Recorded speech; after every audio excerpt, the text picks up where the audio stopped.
अस्सलाम वालेकुम। Welcome to my YouTube channel smart learning. Class first year की unit number 2 की आज हम उर्दू ट्रांसलेशन करेंगे। इससे पहले यूनिट नंबर 1 की ट्रांसलेशन मैं अपने चैनल पे अपलोड कर चुका हूँ और मुकम्मल बुक्स की एक्सरसाइजेज भी चैनल पे मौजूद हैं, आप उनको देख सकते हैं। पूरी एक प्लेलिस्ट आपको मिल जाएगी। तो यूनिट नंबर 2 है जी हिज फर्स्ट फ़्लाइट। इसकी हम उर्दू ट्रांसलेशन करेंगे दो पार्ट्स के अंदर। तो पहले पार्ट में हम इसका कुछ हिस्सा कर लेंगे इंशाल्लाह। लिखा है जी ये सबक लियम ऑफ लहटी ने। तो हिज फर्स्ट फ़्लाइट, उसकी पहली परवाज़। तो एक समुद्री बगला होता है, उसकी परवाज़ के मतलब ये सबक है। तो स्टार्ट लेते हैं जी। The young seagull. सीगल क्या होता है? जो बगला होता है जिसकी लंबी टांगें होती हैं, सफ़ेद कलर का ये परिंदा होता है, ज़्यादातर मछलियों का शिकार करके उसको खुराक बनाता है। तो नौजवान जो बगला वाज एलान, वो तनहा था, ऑन हिज लेज, वो जो एक शेल्फ थी, छज्जा सा था उसके ऊपर। अच्छा, ये लेज सबसे पहले आपको समझना चाहिए क्योंकि ये बार बार लफ्ज़ आएगा। तो इसको हम चटानी घर या सिंपल चट्टान का हिस्सा कह सकते हैं। ये किस तरह होगा? मिसाल के तौर पे ये इस तरह चट्टान आ रही है, तो इस तरह हल्का सा उसका एक शेल्फ सी निकली होगी, आगे से इस तरह बना होगा, छज्जा सा बना होगा, तो उसको लेज कहेंगे जहाँ पे ये परिंदा बैठा हुआ था। तो इस तरह यहाँ पे अगर बैठा हुआ है तो ऊपर भी बहुत बड़ी चट्टान का हिस्सा था और नीचे भी हिस्सा था। और नीचे क्या था? समंदर था, पानी था। और दूसरी तरफ जो है ना उसकी वो एक प्लेटो था, एक सतह मुर्तफ़ा थी जहाँ पे उसके भाई और बहन वगैरह बैठे हुए होंगे। तो आगे हम मज़ीद इसको पढ़ेंगे। तो लेज आपने समझ लेना है, वो जो शेल्फ सी बनी हुई है, छोटा सा हिस्सा है वो, उसको लेज कहेंगे हम पहाड़ी के ऊपर।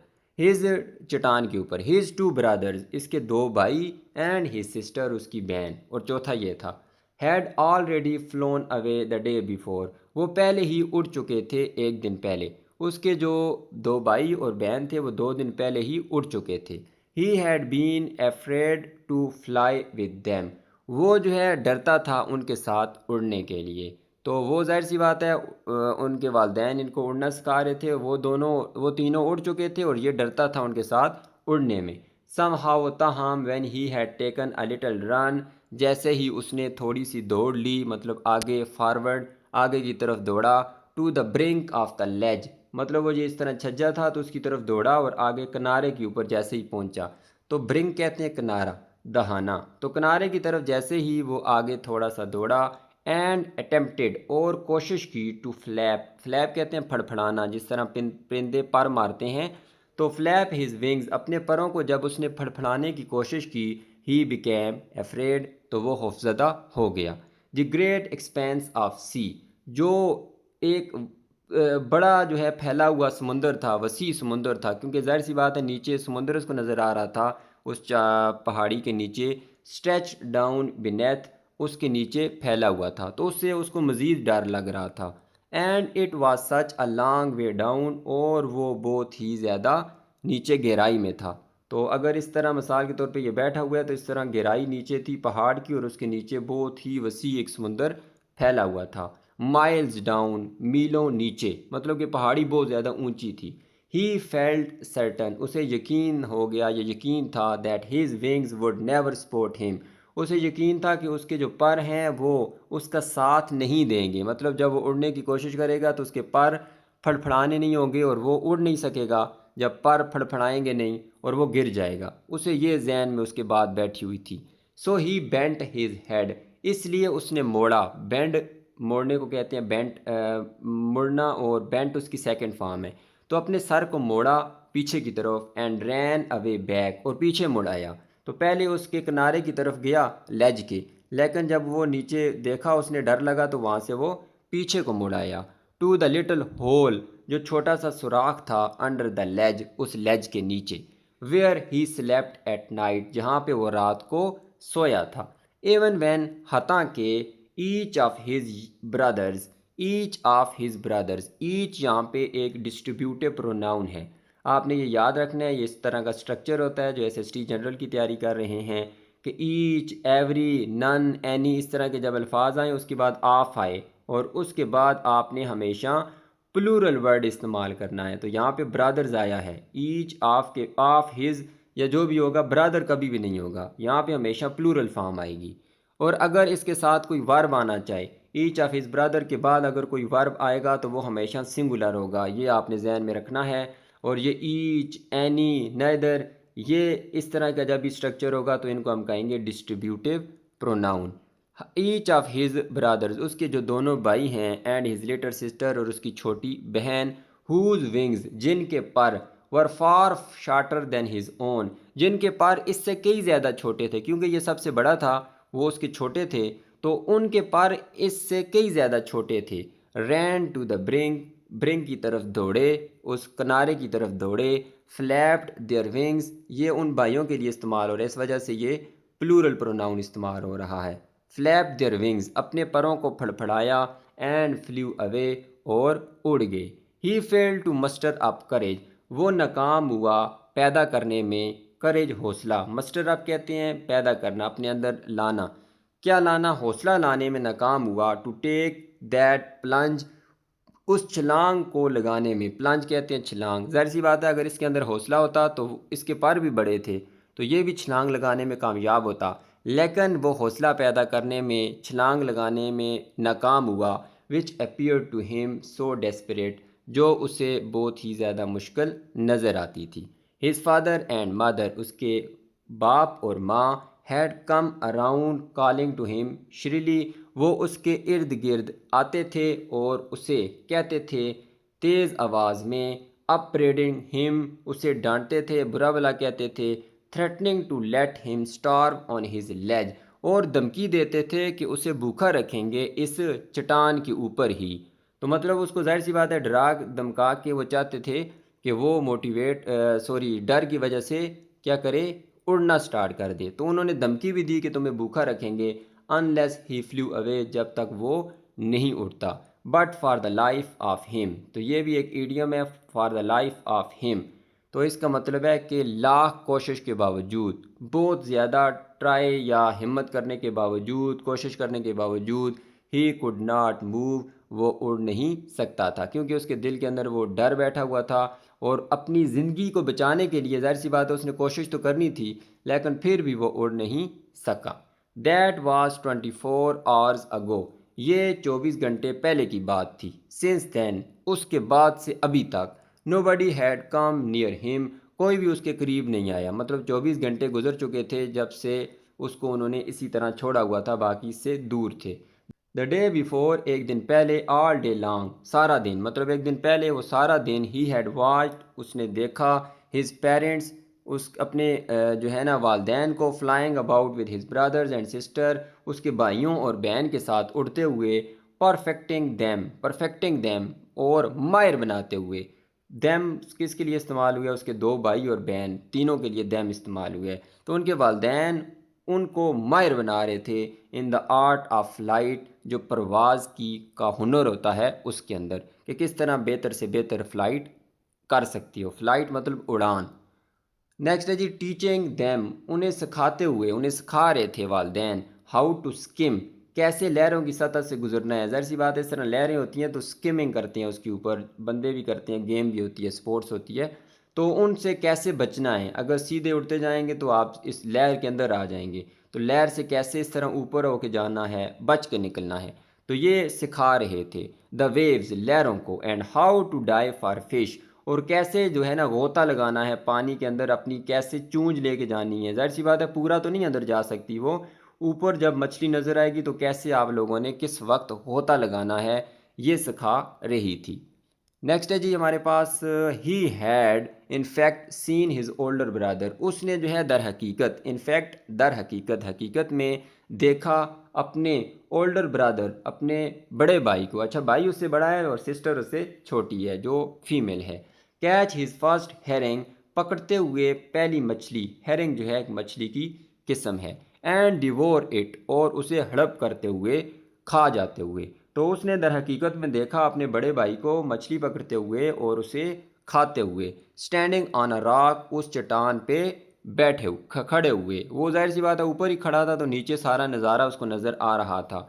While his parents circled around, जबकि उसके जो वालदैन थे उन्होंने चक्कर लगाया उसके इर्द गिर्द। रेजिंग अ प्राउड कैकल, एक फ़ख्रिया आवाज़ें निकालते हुए। कैकल आवाज़ निकालना, तो जो परिंदे जब आवाज़ निकालते हैं, ये जो बगली आवाज़ निकालेंगे या मुर्गी आवाज़ निकालती है कड़ कड़ की, तो उसको कैकल कहते हैं। तो उसके जो वालिदैन थे, जो उसका बड़ा भाई था, उसको फ़ख्र के अंदाज़ में अपनी ज़ुबान में कुछ ना कुछ कह रहे थे कि आपने जो है बड़ा काम किया है, मछली पकड़ ली है, पहला शिकार कर लिया है। एंड ऑल मॉर्निंग, और सारी सुबह, the whole family had walked about on the big plateau, जो है उसकी जो सारी फैमिली थी वो चल रही थी उस बड़ी सतह मुर्तफ़ा के ऊपर। सतह मुर्तफ़ा मतलब इस तरह जो ढलवान जगह, सॉरी, सीधी प्लेन जगह होती है, ठीक है, उसको कहते हैं Plato.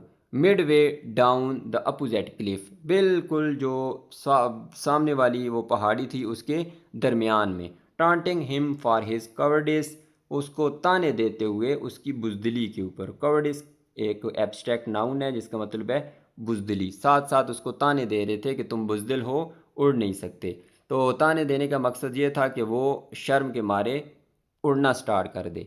The sun was now ascending the sky, ascend कहते हैं चढ़ना, डिसेंड कहते हैं उतरना। तो सूरज अब जो है आसमान के ऊपर चढ़ रहा था, मतलब सूरज तुलू हो रहा था। ब्लेजिंग वार्मली, चमकते हुए और गर्म करते हुए, on his ledge that face the south, उसकी जो चट्टान का हिस्सा था, जो शेल्फ थी, जो छज्जा था, उसको भी गर्म करते हुए, जो कि जनूब के सामने था। साउथ जो जनूब का हिस्सा है उसके सामने थी उसकी चट्टान, तो उसको भी सूरज गर्म कर रहा था। ही फेल्ट, उसने महसूस की, द हीट, हरारत को, because he had not eaten since the previous nightfall, क्योंकि उसने कुछ भी नहीं खाया था गुज़िश्ता रात के बाद से। तो गुज़िश्ता रात के बाद से उसने अभी तक कुछ नहीं खाया था, भूखा था। Then he had found a dried piece of mackerel tail, mackerel भी एक मछली है, तो उसकी दुम का खुश्क टुकड़ा उसको मिला। At the far end half his ledge, उसकी जो लेज थी, शेल्फ थी, उसके दूर के एक सिरे के ऊपर, तो उसने देखा कि मछली की दुम का टुकड़ा पड़ा हुआ है। Now there was not a single scrap of food left, अब जो है एक छोटा सा टुकड़ा, एक फ्रैगमेंट भी खाने का नहीं बचा था, सब कुछ वहाँ से ख़त्म हो चुका था। He had searched every inch, every inch का मतलब है कि उसने हर जगह, छोटी छोटी जगह भी उसने तलाश की, देखी। Routing among the rough dirt cake straw, जो मिट्टी आलूद तिनकों का घोंसला था, उधर भी देखा उसने, पाँव मारे हर जगह, लेकिन उसको कुछ भी ना मिला। Where he and his brother, जहाँ पे वो और उसके भाई एंड सिस्टर और बहन हैड बीन हैच्ड, अंडों से बाहर निकले थे। हैच होना मतलब कि अंडों से बाहर निकलना। तो जहाँ पे घोंसले में अंडों से बाहर निकले थे उसने वो जगह भी देखी। ही इवन नॉड, नॉड कहते हैं कुतरना, कुतर कुतर के खा जाना। तो हालांकि उसने नॉड, इसमें जी साइलेंट है, तो उसने कुतरा at the dried pieces of spotted, जो खुश्क टुकड़े थे, स्पॉटेड दबेदार एग शेल, वो जो होल होता है अंडे का, जो छिलके होते हैं, उनको भी उसने कुतरा, क्योंकि ज़ाहिर सी बात है कुछ भी नहीं मिला, तो उनको भी उसने खाने की कोशिश की और खाए भी। It was like eating part of himself, ये इसी तरह के वो था कि वो अपने वजूद का कोई हिस्सा खा रहा है। मतलब ज़ाहिर सी बात है उसी अंडे के छिलके के अंदर से वो निकला था, तो जब उसको खा रहा था तो वो ये इसी तरह था कि जैसे वो अपने आप को खा रहा हो या अपने आप का कोई हिस्सा खा रहा हो। He had then trotted back and forth, trot कहते हैं जी हल्की दौड़ लेना। उसने फिर जो है हल्की सी दौड़ ली, बैक पीछे, एंड फोर्थ आगे, फोर्थ कहते हैं आगे को, मतलब जिस तरह रन अप लेते हैं खिलाड़ी, पीछे आया और फिर आगे को गया। From one end of the लेज, उस लेज के एक सिरे से, टू द अदर, दूसरे सिरे की तरफ। हिज ग्रे बॉडी, उसकी ग्रे किस्म का जिसम। The colour of the Cliff, उस पहाड़ी का, उस चट्टान का रंग। हिज लॉन्ग ग्रे लेग्स, उसकी लंबी ग्रे कलर की टांगें। स्टेपिंग डेंटली, बड़ी नफासत के साथ, मतलब बड़ी आहिस्ता आहिस्ता नज़ाकत के साथ उन्होंने कदम रखे। Trying to find some means, कोशिश करते हुए कि कोई मिल जाए, कुछ रास्ता मिल जाए, कोई ज़रिया मिल जाए। ऑफ रीचिंग हिज पेरेंट्स, अपने वालदैन तक पहुँचने का। विदाउट हैविंग टू फ्लाई, बगैर उड़े हुए। तो उसके पाँव जो है आहिस्ता आहिस्ता कदम रख रहे थे आगे पीछे, और ढूंढ रहे थे कि कोई ऐसा रास्ता मिल जाए कि मैं पैदल ही नीचे चला जाऊं, मुझे उड़ने की ज़रूरत ना पड़े। But on each side of him, लेकिन उसके दोनों अतराफ, दोनों तरफ, the ledge ended in a sheer fall of precipice, जो वो लेज था, वो जो छज्जा था, एंडेड ख़त्म होता था, इन अ शीर फॉल। शीर कहते हैं जी अमूदी, स्टीप, मतलब बिल्कुल इस तरह ढलवान हो। एक चीज़ अगर इस तरह हो जिसकी ढलवान या स्टीपनेस कम होती है, एक बिल्कुल इस तरह खड़ी हो, तो वो ख़तरनाक होती है। इस तरह होती तो वो तो इस तरह पैदल चला जाता। इस तरह की ढलवान जो पहाड़ी थी, क्लिफ थी। प्रेसिपिस कहते हैं जी जो खड़ी चट्टान होती है, मतलब बिल्कुल स्टीप इस तरह की चट्टान हो जाए, या बिल्कुल थोड़ी सी इस तरह भी हो जाए, ये प्रेसिपिस नहीं होगी, ये तो स्लोप बना हुआ है। जो स्टीप होगी तो वो प्रेसिपिस कहलाएगी। तो ज़ाहिर सी बात है उससे फिर पैदल तो नीचे नहीं जाया जा सकता। विद द सी बिनेथ, नीचे समंदर के साथ, तो नीचे क्या था, समंदर था। And between him and his parents, उसके और उसके वालदैन के दरमियान देयर वाज अ डीप, एक गहरी, वाइड चज़म, एक गहरी खाई थी, जिसको गॉर्ज भी कह सकती हैं, घाटी भी कह सकती हैं, या एबिस भी कह सकती हैं, खाई वगैरह बनी हुई थी उसके दरमियान। तो ज़ाहिर सी बात है वो इधर चट्टान पे था, और नीचे जो है बीच में समंदर भी था, एक खाई थी पूरी, और दूसरी तरफ जो है उसके वालदैन थे। एंड अबव हिम, और उसके ऊपर, ही कुड सी नथिंग, वो कुछ भी नहीं देख सकता था। जैसे मैंने आपको शुरू में बताया कि अगर इस तरह की कोई लेज बनी हुई है तो उसके ऊपर पहाड़ी का बहुत बड़ा हिस्सा था, और नीचे भी बहुत बड़ा हिस्सा था, और नीचे समंदर था, वो यहाँ पे दरमियान में था। दी प्रेसिपिस वाज शीर, वो जो चट्टान है, अमूदी चट्टान, वो बहुत ही ज़्यादा अमूदी थी, बहुत ज़्यादा खड़ी चट्टान थी।